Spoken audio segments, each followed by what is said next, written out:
Hello everyone, welcome to a new YouTube mini-series, Behind the Cover. The most asked question on the channel is, how do I make the videos? How do I make the covers? The audio, the transcriptions, just everything. I'm going to explain everything, so we'll probably have like 3 or 4 episodes about video, audio, and the post-processing. Like uploading, editing, everything. So yeah, here we go. It's very important to have a schedule as a content creator because you don't really want to make videos on the spot and upload just at random. There has to be some sort of structure there. So I release a new video every week on Sunday and Monday, which is usually the original on Sunday and the bass only on Monday. Then I have 2 Patreon covers every month. Then there is 1 YouTube request, like the most requested song. And then there's usually another spot for something I like or a 3rd Patreon cover. It really depends on the songs. In my case, I don't want to end up with 4 songs that nobody knows. I typically pick the songs that are kind of like in balance. So maybe there's 1 Tool song in there or 1 Opeth. Then there's probably 2 Patreon covers that nobody knows. And then there's something like, I don't know, House of the Rising Sun, which blew up, by the way. But yeah, that's my structure. So we've set up our Cubase project and we're going to use, just for copyright sake, we're gonna use one of my own songs, which hasn't been mastered yet or mixed, so it's just a demo. At least I won't get a copyright strike for this. So we have the actual audio file here, and then we have a bass track for the monitoring, so I can actually hear myself. So then we can add another bass track, just call it bass 1. I like to duplicate that, so we have 2 bass tracks, and once we start recording, we can actually record 1 take, then a take on the other track, and then another take on the first track, so you have like a weird wave going on. So what you then need is also software for making the tab. Now I use Guitar Pro 7. I used to do it in Guitar Pro 6, so this is all somewhat new to me. So first of all, just the start of the process, I fill in the name and the artist, which is me. So what I then do is I change the bass to whatever it needs. In this case it's a 4 strings bass, and I have the capo on the 1st fret, which is very unusual, I know. So what I then do is I try to find out what the time signatures are and the tempo.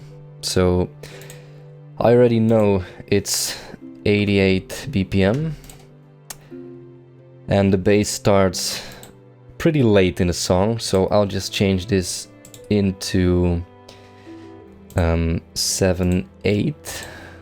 Hang on.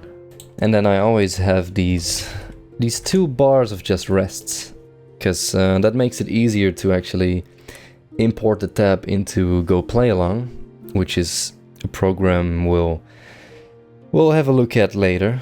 For now we'll just stick to Cubase and Guitar Pro. So now that we've set up these things, it's time to actually listen to the track, and the transcribing begins. I already know this song, of course, and I guess usually I would take a look at other tabs from Ultimate Guitar or Songster or just interactive tabs, and I would usually like correct if there's like any mistakes. Guys, please don't trust everything you see on Songster or Ultimate Guitar or on my channel even.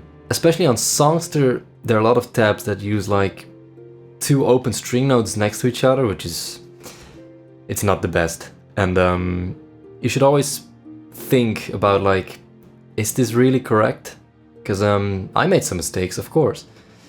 But I guess when you're thinking like, well, I can't quite reach from the 1st fret to the 9th, so maybe this is very wrong. Anyway, don't trust everything. I just bought a new PC, so everything is kind of new for me here, but it should be somewhat the same. So one thing I do is I have my mastering software called Ozone from Izotope, and then I click on this amazing thing here called mid and side. And if I then click on solo for mids, you will hear that the bass gets, there's more focus on the bass.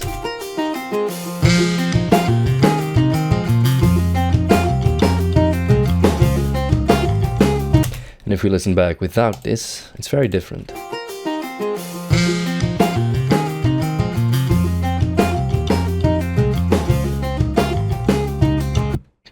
So that's a very useful tool for, especially for very heavy songs like Opeth or anything with very low bass. It's very useful to use this. And then of course just EQing. I normally use Fabfilter for this, which is a more dynamic, it's just a very nice looking EQ. But I guess I'll have to do it with this one for now. And what I sometimes use is a high cut for to really listen to the lows and get the tone right. There's some other ways, of course, to listen to the bass more clearly, but I think these are my most effective techniques. Not that I came up with it. Anyway, the transcribing is just, it's nothing but listening and listening, and I will not really, I'll transcribe a little bit just for as an example, but transcribing is something that you will get better at in I would say 6 months it will take for you to become decent, and then it will probably take maybe a year, I think, for you to actually get kind of like good at transcribing. It takes quite a while. So anyway, let's just listen one more time and I'll just show you how I transcribe.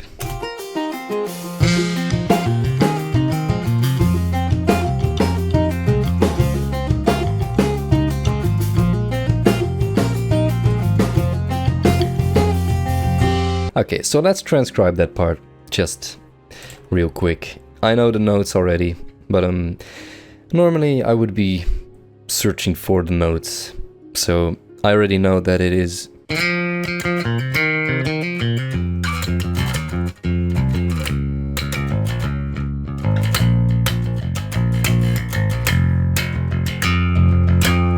we will get to the tones and sounds later. This is just kind of like a clean tone for now, which is something completely different, but that will come later. So we then go to Guitar Pro, and it's a very tedious process, but let's see, 9. Oh.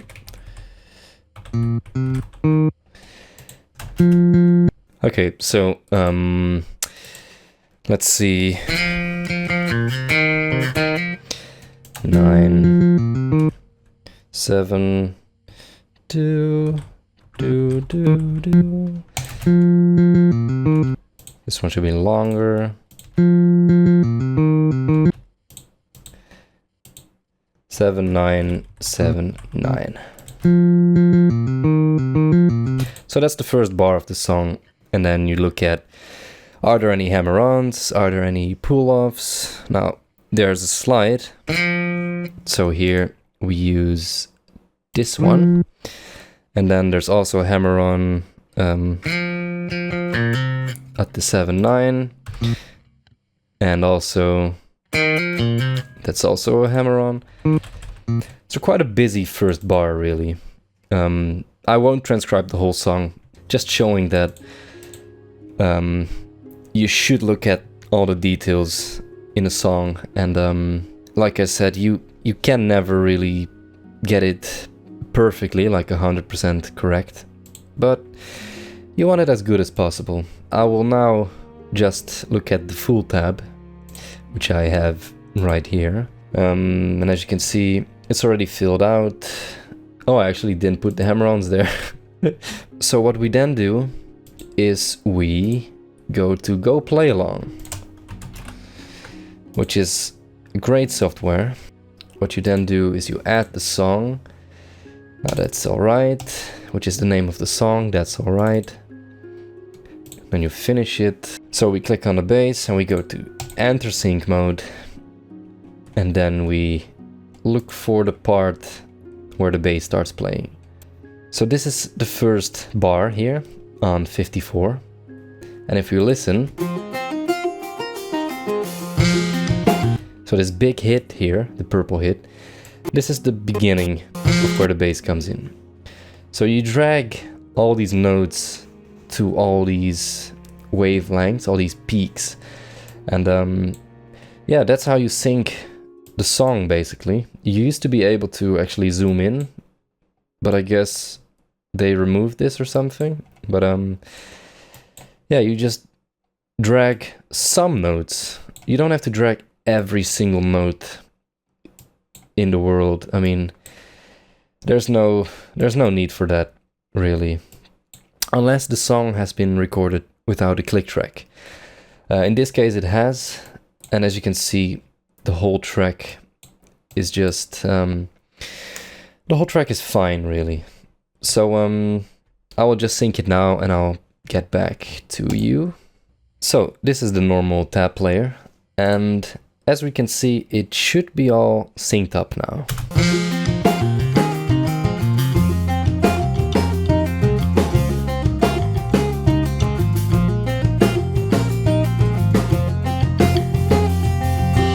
That's kind of like how the software works. It's quite easy to use and also quite useful for playing along. So, and you can slow down, you can like put a metronome, whatever, next to it, and it's just a great tool for actually learning if you're still learning. So that's Playalong. So then what we do is we record the track, but before recording the track we need a tone, of course. So as you can see, this is my Ampeg SVT-VR bass amp simulator, and it's very realistic. And as you can see, there's all these settings here and presets. Now I used to have a lot of presets here for like Tool, Riverside, Opeth, whatever, but I lost everything when I bought my new PC. So I currently have two, which is just for fun. I quite like this one.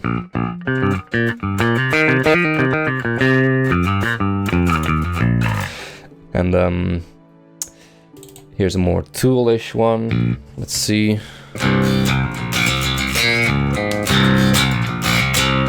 Just more punchy. Anyway, we'll use this one for now. Yeah, I have the privilege to work with multiple cabinets, like mics and cabinets, so that's very useful as well. I mean, as you can hear, this one sounds very different from this one. So yeah, it's quite fun to play around with. So then it's time to record the actual song.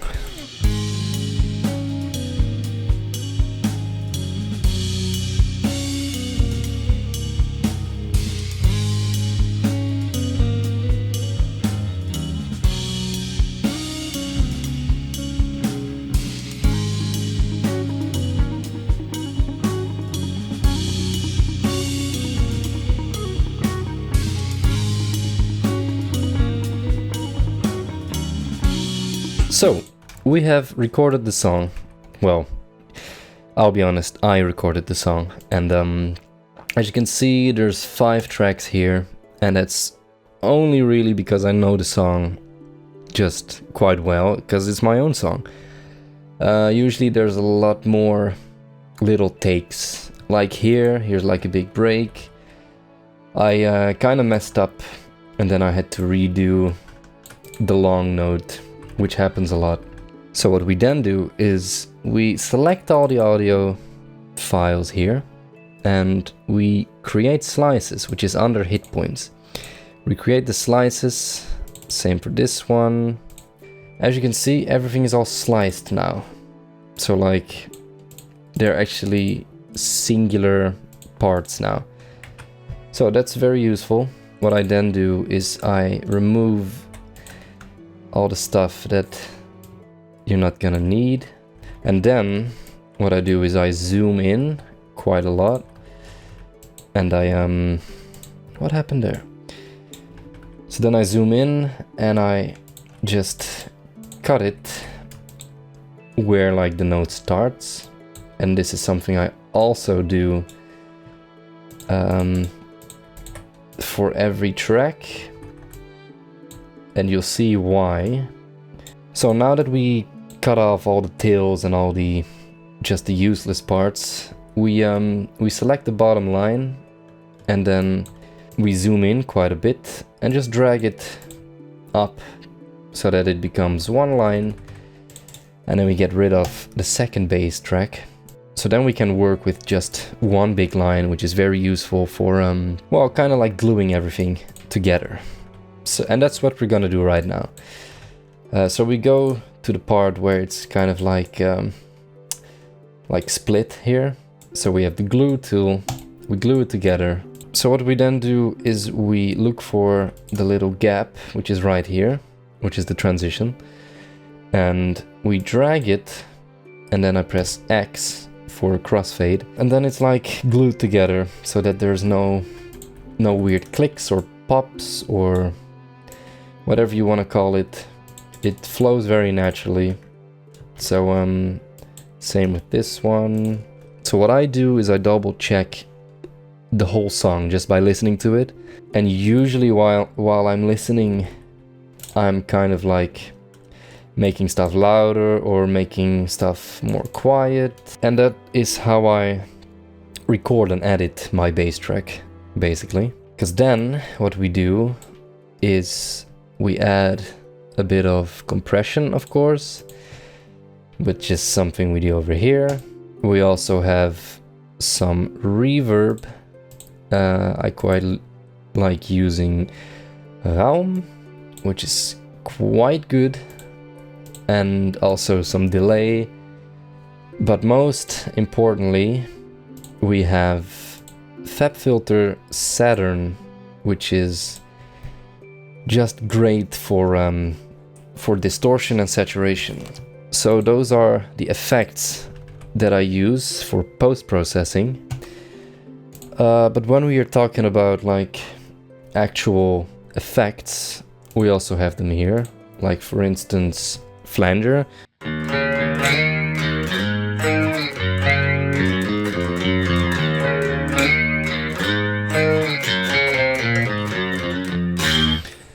Or let's see, what else do we have? We've got some delay.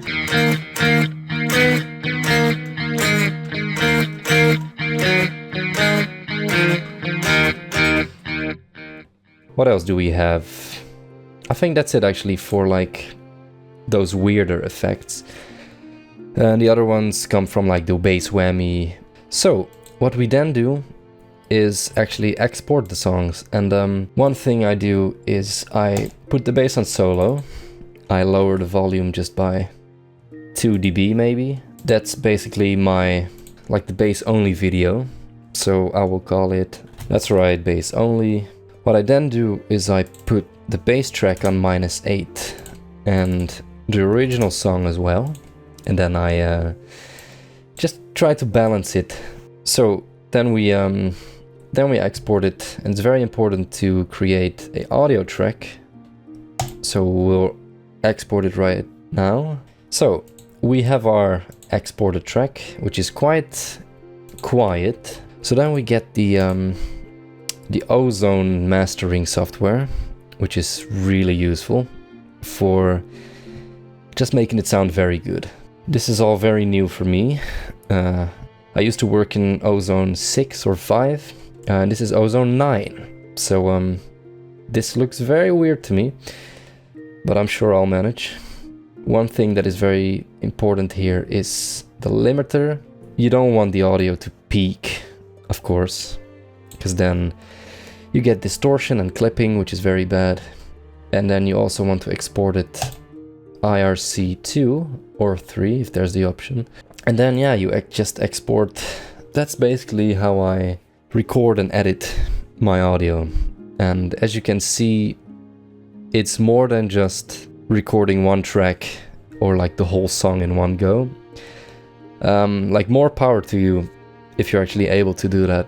But I quite like to take my time and create the best takes rather than create one take and then say sorry for all the mistakes, because you'd have to be one hell of a bassist to actually play a song just without making any mistakes. If it's like a show off or whatever, yeah, you shouldn't cheat, because that's essentially what I'm doing. I'm cheating and I'm dragging all these files and I'm moving stuff and then I'm just fading. So this already took quite some time. Transcribing usually takes around an hour or two.